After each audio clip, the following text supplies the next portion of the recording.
In this video, we're making the entire main cast of How to Train Your Dragon, including all of the riders and their dragons. Hey there friends, I'm Andrew from the Scrap Box. Now let's get to it. In a previous video, we made a Toothless that's minifigure scale. The only thing we didn't do is print his eyes. So let's fix them up now. We'll just grab these bad boys, head over to the printer, and wish them luck. Excellent. Father, may I see again? Yeah, sure.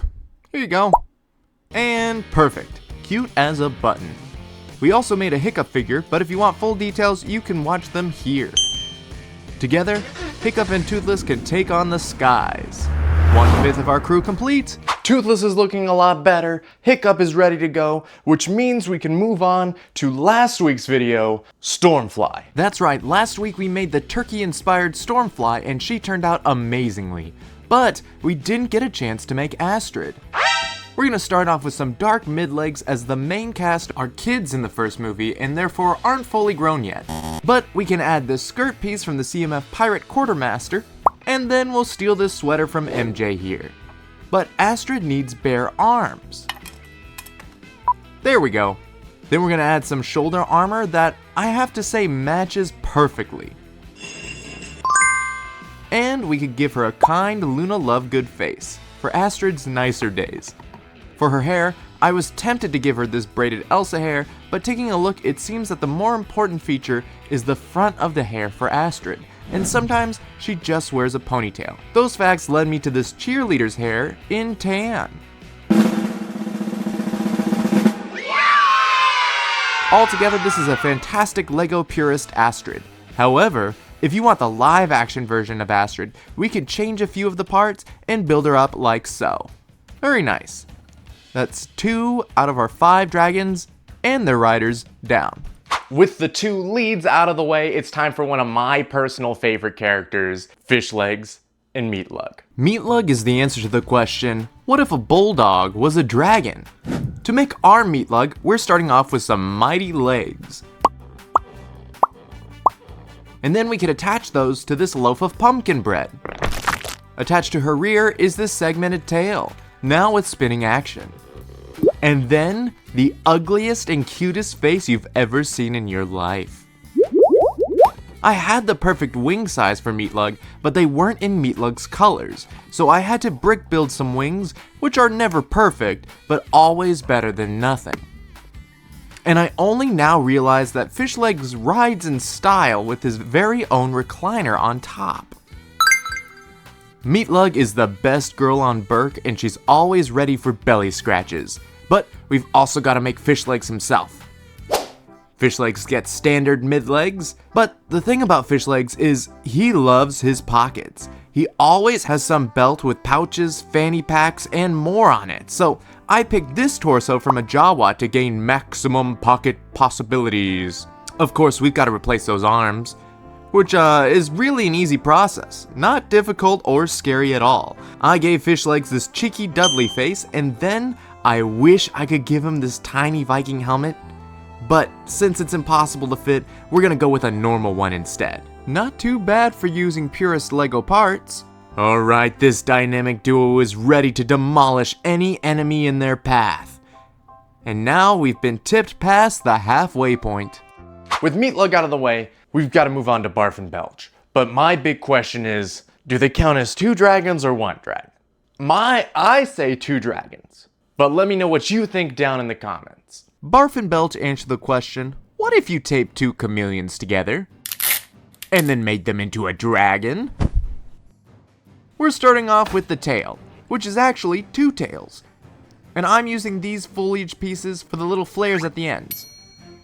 Then I'm gonna add even more combined tail and add all of that to this body, which uses almost every shade of green I could find. I'm trying to match Barf and Belch's ever-shifting patterns.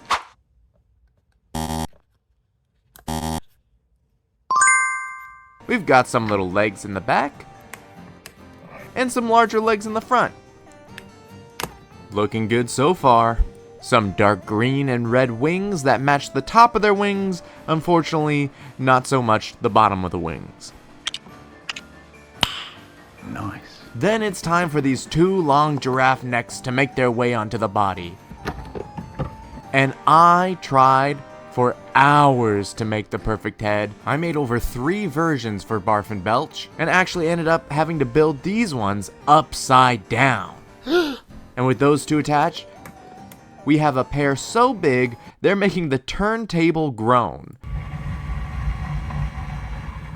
But boy, do they look great. However, they need their riders too. Instructions for all of these dragons will be available to my Patreon members. Thank you so much for those who support me on Patreon. You're the reason why I can do all of this, and deeply from the bottom of my heart, thank you. The instructions for our newer dragons will be coming out on my Patreon throughout this week, so keep an eye out for that. All right, back to it. Roughnut and Toughnut. Or is it Toughnut and Roughnut? Starting with Roughnut, we've got our standard legs.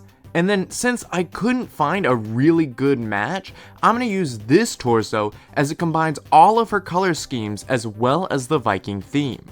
Just gotta switch out those hands.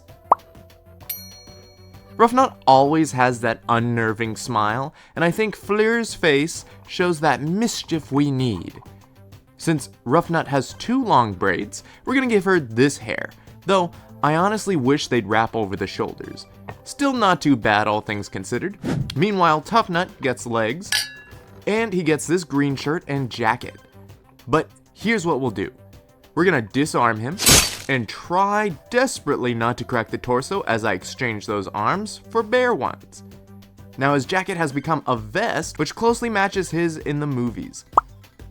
I'm gonna give him the most mischievous face I can find, that of Peter Pan. Toughnut wears his hair many different ways. Really? Okay.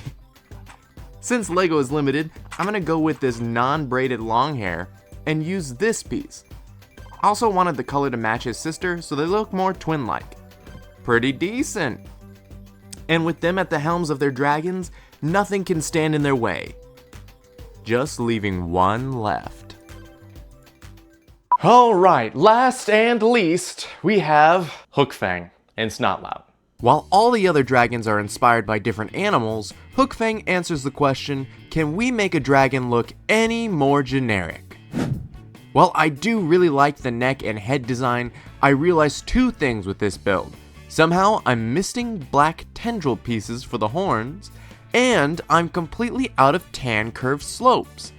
I just have no idea where all those tan slopes could have gone. We'll never know, sir. For his torso, I've built this nice sturdy centerpiece with 2 rows of black spikes. Once again though, I'm missing those tan slopes. Let me just attach the neck right behind the saddle, and then we can look at Fang's 2 big back stompers. They'll connect here and here. Now you may be wondering, Andrew, is that a butthole? No, you silly goose. That's where the tail attaches. The butthole sits in this chair. Speaking of the tail though, we're gonna double this dragon's length by attaching it, making it the biggest dragon of the bunch, and it has this little flourish of seaweed at its end. In true DIY fashion, I did have to brick build the wing arms, but at least each piece is posable. And altogether, he looks pretty good, but he's so big he doesn't even fit on the turntable. I guess it's time to make Snotlout. If the outsides match the insides, we'd have the perfect Snotlout right here. But since that isn't the case, we'll have to give him a pair of legs. And then we can match his green vest and brown belt by using the CMF Forest Elf. But once again, we'll have to swap out those arms for bare ones. All I did was search out the most disgusted face that I own, and then finished him off with a hairdo from the Prince of Persia. That's Snot Guy. And with him and his dragon complete, we've actually completed the entire main cast of both dragons and riders. They're all incredible and perfectly scaled. And there you have it. All of the dragons and their riders from How to Train Your Dragon. Whew, that was a lot of work. I don't know if this video is gonna make it up on time. You'll know, I don't know yet, because I'm still filming. But before you go, please This was a lot of work, so do all the YouTube things, subscribe, like, comment what you want to see next. Yes, I'm aware that I'm wearing the same outfit as in the last two How to Train Your Dragon videos, this time's on purpose to complete the hat trick.